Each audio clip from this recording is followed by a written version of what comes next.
What's so incredible, too, about this picture, St. John, is other than the person purported to be your father, who truly looks like a tramp, he had dirty clothes and a ruffled shirt and everything else, the two people in front of him have clean shoes, clean pants. I mean, they look just like preppies. Yeah. In fact, they do look like they're well washed. Now, your father, of course, sends you this tape. We're going to play this in just a moment, and I've got to ask you this.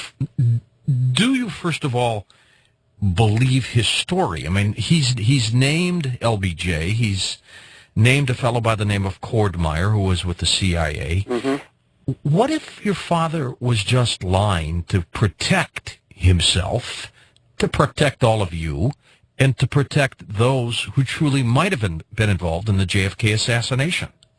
Well, okay, a couple of points here. I don't think he would have lied, because at that point there was no pressure from any other angle that would have caused him to create a story. Second of all, if he were interested in creating or fabricating a story about the JFK assassination, he certainly would not have implicated some of his closest associates in the Cuban exile community and in the CIA, and certainly would have not implicated by inference the American government itself. He would have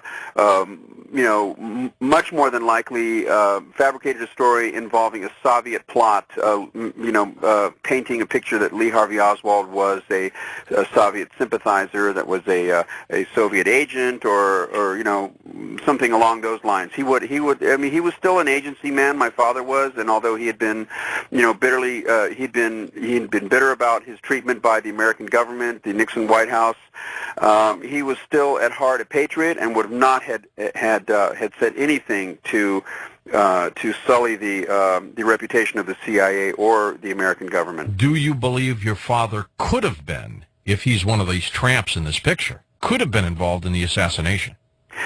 Well, the photograph of the tramp certainly looks, very, very much like my father. By my father's own testimony to me, by his own admittance to me, he was a bench warmer, those are his words, in the what he called the big event, which was the running code name for the assassination to kill President Kennedy. So he knew it was coming down, right? Well, according to what he told me, he knew that it was coming down. He had attended a couple of meetings at safe houses in Miami, Florida, and apparently the plot was to have taken place in Miami. All right, now we're going to listen to a tape. You're going to hear some names mentioned. This is the voice of E. Howard Hunt in a tape that he sent to his son, St. John Hunt. It's a longer version of the tape. What you're hearing is an edited, shorter version. I heard from Frank that LBJ had designated Cordmeyer Jr. to undertake a larger organization while keeping it totally secret.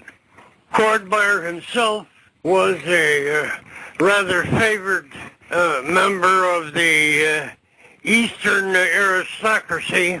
He was a graduate of Yale University and had joined the Marine Corps during the war and lost an eye in the Pacific fighting. I think that LBJ settled on Meyer as an opportunist, Perrin like himself, Perrin, and a man who had very little left to him in life ever since JFK had taken Cord's wife as one of his mistresses.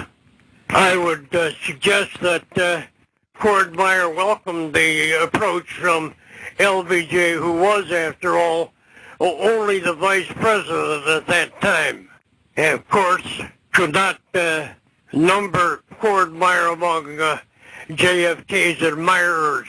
Quite the contrary. As for Dave Phillips, I knew him pretty well at one time.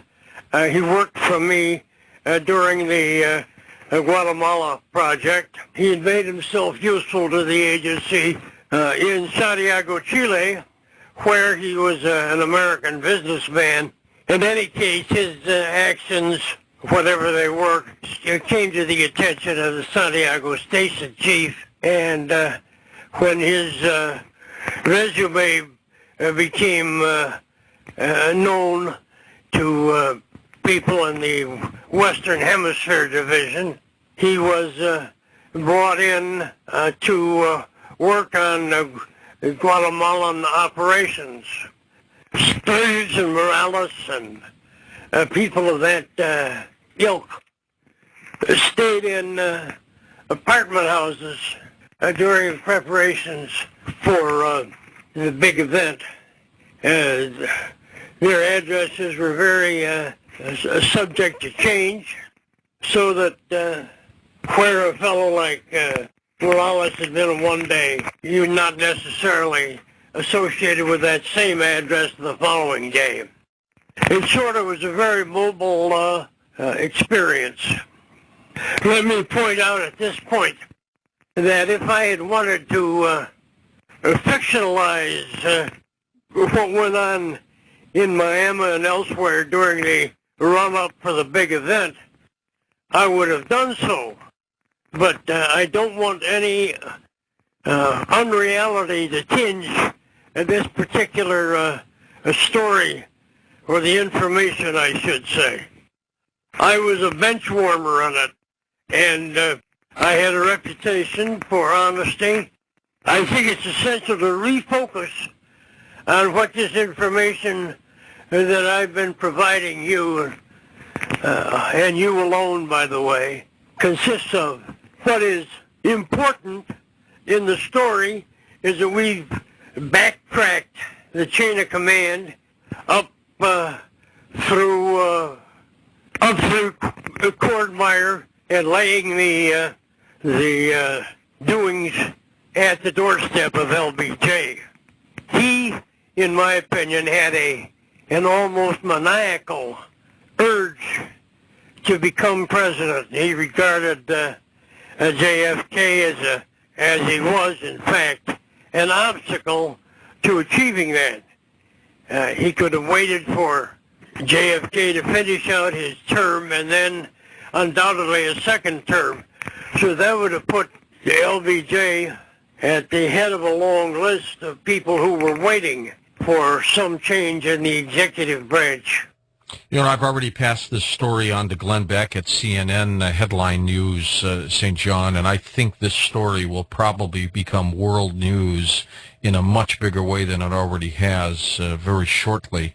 An amazing story, absolutely, which may either open up the door or at least close the door to, I think, one of America's darkest hours. Yeah, it is truly amazing, and from my point of view, as my father's son, you know, I have the deepest love and the fondest memories of my father, the greatest respect for him, and I think that at the end of his life, he was certainly brave enough to pass this information on to me.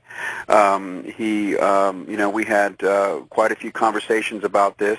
And it was at his behest that I wait until he passed away that you know, that I should reveal this.